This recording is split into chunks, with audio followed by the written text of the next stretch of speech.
I figure we can start by talking a little bit about Kim Iversen, because we were busting Kim's balls the other day on our show. We were just absolutely viciously mocking her for her hypocrisy on the issue of defamation and free speech.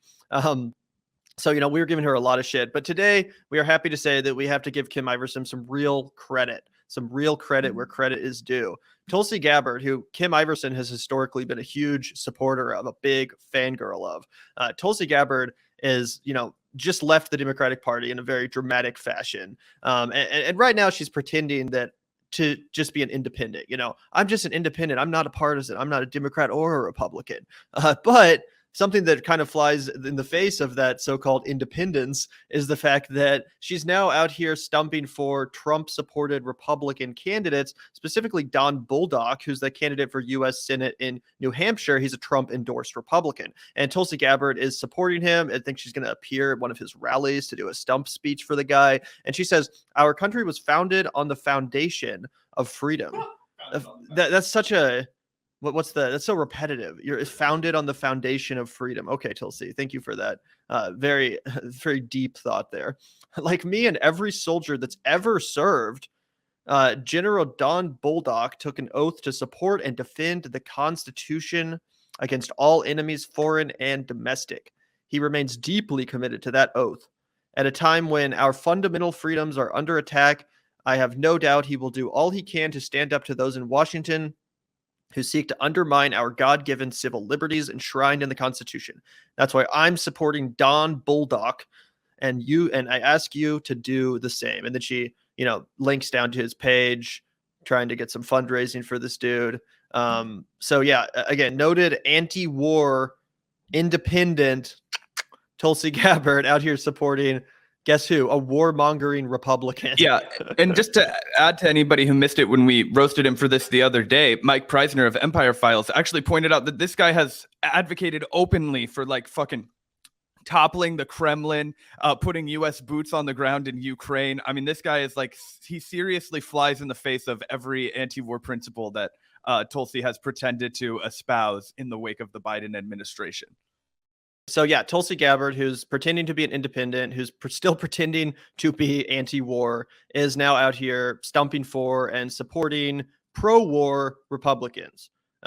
Anyway, this is obviously something that we have pointed out because we're pretty big critics of Tulsi Gabbard and have been acknowledging and pointing out her grift for a while now. But someone who's usually a little bit more reticent to call out Tulsi Gabbard is, of course, Kim Iversen, who's known as one of Tulsi's biggest fans. She's, historically been a big supporter of Tulsi Gabbard. But here you can see that Kim Iversen actually responded to this very tweet and says, "Yikes, the guy who wants American boots on the ground in Ukraine." And that's crazy because I didn't even know that about this guy. I didn't even know that he supported literal boots on the ground in Ukraine. It's one thing to debate whether or not the U.S. should be funding the Ukrainian forces, sending them weapons. But almost no one is suggesting that we literally put American boots on the ground in Ukraine. I mean, that is an undeniable escalation. That would literally be the start of World War III. If the U.S. literally intervenes and sends troops to Ukraine, then we are in a war with Russia. And apparently that's what this General Don Bolduc guy is advocating for. Tulsi goes on to link here to a video on Fox News. We can check it out. I think it's going to contrast Tulsi's stance on this issue with this guy, Don Bolduc. So let's take a quick listen before we give our commentary. We have the reality of what we're dealing with right before us today, which is if we continue down this path, we may end up with a nuclear holocaust. And so for us and for millions of people around the world, what are we going to do about it? We've got to call on our leaders to actually take a stand and fight for peace, fight for prosperity, fight for our future. What boggles my mind, Steve, is the fact that we haven't gone all in on this already, diplomatically, informationally, militarily, and economically. This is not a time for pause right now. We need to get in there and we need to help them on the ground. We have columns of his troops lined up, ready to be, interdicted. And we need to give that kind of help to the Ukrainians. But we're just sitting back and we're not doing anything. And we're just saying, everything is on the table. Well, now's the time. Putin is a global threat. He is an enemy to the world. And that's what we have to start telling people he is. And we can't take any pressure off China either. We got to go after China because they're in this with them, and we don't want them going into Taiwan. So this is huge, and we got to come together. We got to lead the world in supporting President Zelensky and supporting the Ukrainians. And what we have been doing now is just standing by. There is more to do. We can do it, and we should be doing it. Yeah. So this is what we were talking about the other day when we were reacting to people talking about how Tulsi was anti-war and confronting AOC about this guy. Like, Tulsi's been on the ground for Don Bulldog, on the ground for him for a while, and it's just so insane that by day she'll be like stumping for this like massive neocon who has a fucking legacy. I mean, this dude is a general in the United States military, so God knows he's done some shady shit over his career. We have the reality, like, parade out about and be like talking about how the Democrats are the warmongers. I don't have a long laundry list of what General Don Bulldog has done as a member of the United States Armed Forces, but if he made it to general, I'm gonna imagine that he had something to do with fucking Iraq. Okay, so you want to talk about fucking United States imperialism, special ops Africa? Yeah, remember when Tulsi was off fucking killing people in Africa for no fucking reason not too long ago? Do you see how this all connects? You galaxy brain people that think that the fucking MAGA right is anti-war somehow? No, they're not, bro. No, they're not. The only people who are consistently anti-war are leftists, and Kim Iversen coming in clutch here by being like, what the fuck, bro? Absolutely. I mean, it just proves that Tulsi Gabbard is not an independent. She's not anti-war. She's a fucking Republican. It's that simple. We've been saying it for a while, but it really is that simple. You know, she's a Republican that likes to dress herself up in a little bit of, anti-establishment disguise to make everyone think that she's this like populist truth teller. But in reality, she's a Fox News talking head. She's a fucking Republican.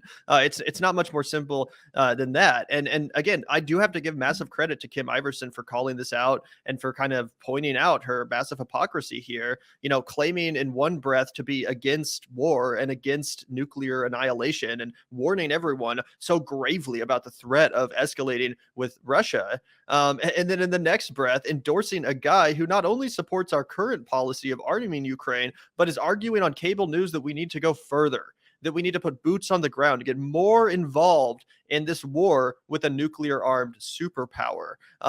How can you call yourself anti-war if that's the kind of candidate that you're supporting? It just really doesn't make sense to me. And again, although we roasted Kim Iversen the other day for apparently not understanding what principles are when it comes to the issue of defamation and free speech, we do have to give her credit here because, like I said, she's historically been a huge simp for Tulsi Gabbard, a big defender of Tulsi, a big apologist of Tulsi. So it definitely took some guts to come out here and directly call her out and point out this fucking blatant hypocrisy. So again, we don't always give credit to Kim Iversen, but today's the day we are going to see us give credit to Kim Iversen. And honestly, I think that I've seen this more and more from Tulsi fans across the board. Tulsi fans usually are pretty ravenous in their defense of Tulsi Gabbard, but lately I'm seeing those chips start to fall slowly as Tulsi Gabbard kind of remakes her coalition of supporters out of just Fox News Republicans.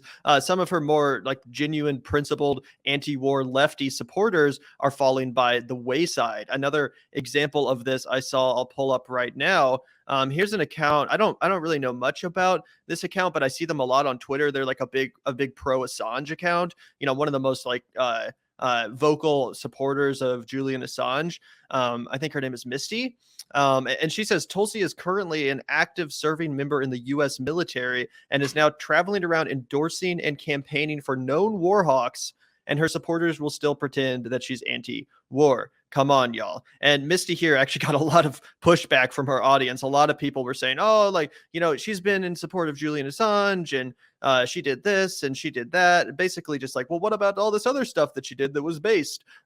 Completely ignoring the substance of Misty's critique here. But again, here's another, I think, ex-Tulsi fan, definitely in that kind of category of online lefty, who's saying like, what the hell, guys? Like, I thought we had principles here. I thought we were actually anti-war. We can't support politicians who are out here stumping for pro-war senators. It's crazy.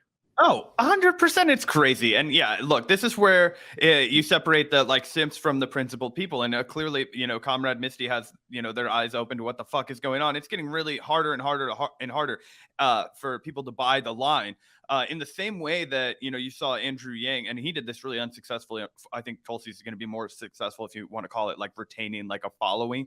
But when he pivoted and he kind of, abandoned his whole outsider style of politics where he wanted free healthcare and interesting things, then the math brigade kind of eroded. Do you remember when there were blue hats all over Twitter? Now they're not there anymore. What happened? These people just fucking backspaced the emoji from their name, and now they move on and they're not Andrew Yang Sims. So I think that that's essentially happening to Tulsi. The thing is that Tulsi just realized, like, oh, there is an entire fucking forest of gullible marks that I can get in the Fox News audience that it will just massively subsume whatever, like, left, right line kind of thing I was trying to run by being the like proud military person who supports Medicare for all. Like, whatever that narrow lane was, this is a much larger one. So I think she's just, kind of forfeiting those hardcore people. Maybe she'll bring along some of the personality people who just want to hear her say like aloha and like be friendly and whatever. But yeah, all of this that we've been talking about, we'll get into this a little bit later, obviously. It just makes the people that tried to call out AOC by using her as like the fucking, baton, makes them look so silly, because it's like, this person, Tulsi, the one you're saying is so principally anti-war that she's out here trying to get a fucking general, a former general of the United States military elected on a fucking scorched earth Russia platform. Okay, yeah, that's your team. Like, I totally disagree with the squad voting for aid, but I think those are a little different. Yeah, it kind of reminds me of the so-called anti-imperialist holding up the Colonel Douglas McGregor guy, a known war criminal and war crime denier, and acting like he's some sort of anti-imperialist all of a sudden because they happen to agree with him that Putin is based or something. It's the same story. It's like, you can't call yourself a fucking anti-war, anti-imperialist, but also be like, oh, this guy, this former or current member of the U.S. military who supports U.S. militarism and denies U.S. war crimes, he's so based. He's the voice we need to be looking to, guys. It's like, what are you talking about? We have to be principled. We can't support anyone that's pro-war. We can't support anyone that's advocating for more militarism or more imperialism. That's absolutely insane. And again, for the 100th time, we like to be fair on the show. We've given Kim Iversen a lot of shit. I have to give her 100% credit here. I gave her tweet a like. I know she's probably taking mad shit from this. And to be fair, guys, I have mixed feelings about Kim Iversen, because sometimes I'll just, want to put my head in my hands and fucking pull out my hair because her hypocrisy is so stunning. And it's just so unexplainable. But other times I'll see something like this and I'll say, Kim Iversen definitely does have some semblance of principles, at least in this arena of being anti-war, because she has called out Tulsi Gabbard before. We covered it a while ago, over a year ago now, when Tulsi made those comments about drone strikes. Kim Iversen came out and gave a pretty well-articulated rebuttal to that as well. So again, we have to give her credit on this particular issue. And I wish more of Tulsi's, fans would stop supporting her over this, because I don't know how you can brand yourself as anti-war and then support candidates who are pro-war. It just doesn't make any sense to me. Well, it doesn't make any sense at all, right? And it's, that's why people have started to, that true anti-war left has abandoned Tulsi, right? The true anti-war platform people, period, right? Like, they're just any constituent, regardless of their other political leanings. I feel like they're starting to run away from Tulsi because they do see the, inconsistencies in her message. Like, she's talking in one direction and walking in another, right? And there have been too many examples of her, supporting things like drone strikes, supporting U.S. Intervention in Africa, supporting X, Y, and Z. This guy who's clearly, we already saw that he was special forces in Africa. So what the fuck is he going to support while he's in office? But, he's also supported escalating tensions with Russia. So, I just wish that we would call that out as rabidly as a lot of people want to call out the squad. And I agree with calling out the squad. I'm not a squad sim. Gavin and I always get labeled squad sims for some fucking stupid reason, because we're rational and we'll pretend that we're not going to pretend everything they do is horrible. But in any instance where they voted to send billions and billions of US dollars to Ukraine in the form of, militarized weapons or anything that's just going to, further perpetuate. And this goes for Bernie Sanders too, because he's fucked up on this multiple times. That is not the leftist position. They are taking the fucking neoliberal United States imperial position on that one. They are taking the position of the military industrial complex, and they are taking that position because it behooves them in their career. And that is despicable. And it is a huge letdown from somebody like Bernie Sanders. Okay, because he has been, I think part of it's old age, guys. I hate to be ageist, but I think part of it is old age, where he just is buying more and more and more of the Democratic Party bullshit. And I don't know what other excuse there would be for it, but I just think that that's happening. So I saw some people in the chat being like, well, the left isn't, the squad's not voting about it. Yeah, I'm angry about that. And I'm not here to pretend that the squad is our fucking solution to this. No, we do need to call them out. We just need to do it so by being a little more, critical, or having a little more critical thinking in our message, and not being like, hey, this other person who's also kind of fucking supports war is way better than you. That's easy to dismiss. Also wanted to give a huge shout out to Comrade. Thank you so much, Comrade, for the $5. Tulsi has defended drone strikes, is part of the U.S. war machine, and is now simping for pro-war lunatics. How can anyone still think she's anti-war? I don't know. She might as well just drop the whole thing at this point, because you can't go on Fox News and gravely warn about the threat of nuclear Armageddon and how U.S. policy and the warmongering cabal of democratic elites is furthering escalation with Russia, and then go around the next day and start stumping for a candidate that wants to go even further than the Joe Biden policy. Like, this guy's stated policy, Don Bulldog, his stated policy on cable news is that the Joe Biden administration is not going far enough. So actually, in this situation, this guy's more of a war hawk than the Democrats. And that was Tulsi's whole reason for leaving the Democratic Party, is that they're warmongers. So in this instance, the guy she's supporting is literally a bigger warmonger than Joe Biden's doctrine would suggest that the Joe Biden administration policy is. And she's just not, it's just complete cognitive dissonance. It's not cognitive dissonance. I think she's just playing a part now. That's why she went on Sean Hannity's show and just agreed to his framing on every single issue when it came to things that weren't completely unrelated to war, but were the absolute opposite of her position, her stated position. Just 18 months prior in her presidential bid, when he was like, "Oh well, gas prices are up. Doesn't that mean we should open up fucking domestic drilling? Blah blah blah. Shouldn't we fucking drill in all these protected areas?" And she was like, well, I guess that's probably one of our only options, Sean. It's just like, why are you doing this? Like, that's a horrible response. You could have said anything else and that would have been better. So it's not just that. And then, of course, we remember that drone strikes in Afghanistan. I think she's just 100% making a pivot. She opposes the U.S. She opposes whatever Joe Biden does with the U.S. military in the Ukraine, and whatever the U.S. military industrial complex wants to do with the people that she sees as the authentic leaders. Because you got to remember, guys, she's bought the whole, America exceptionalism, military is like a fucking honorable type deal, hook, line, and sinker. So I think she's just going to take the earpiece of the fucking MIC and run with it towards the Republican Party and spew all this batshit craziness about how the Dems don't know what they're doing, and Biden's going to lead us to World War III, but as soon as the Republicans in power, then we have to show the world who's boss and make America the leader of the world, and everybody has to respect us again, and all that kind of shit that Republicans like to say.